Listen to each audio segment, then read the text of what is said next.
ఎలా ప్రేమించాడు? ఇర్మియా గ్రంథంలో వ్రాయబడినది, ఆయన శాశ్వతమైన ప్రేమ చేత మానవుని ప్రేమించాడు.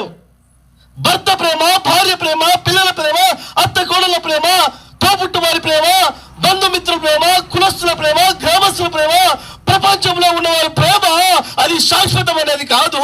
నా దేవుడి ప్రేమ ఒక్కటే, అది శాశ్వతమైనది. నమ్మినోళ్ళు ఆమె చెప్పండి. ఎలాంటి ప్రేమించాడు? శాశ్వతమైన ప్రేమ చేత ప్రేమించాడు. మనం అంటాం వివాహం చేసుకునేటప్పుడు ఏమని ప్రమాణం చేస్తాం? మీ అందరికీ తెలుసు, అద్భుతమైన ప్రమాణాలు చేస్తాం. కానీ ప్రమాణాలు చేసిన వ్యక్తి ఒక్క రోజు 2 రోజుల్లో భార్య ఆ బెడ్ మీద ఉన్నది అనుకోండి, భర్త ఏమంటాడు? ఇంకెన్ని రోజులు పడుకుంటావు? అబ్బా నేను అబద్ధం ఆడినట్టు మీరేదో, నేను అబద్ధం ఆడుతున్నా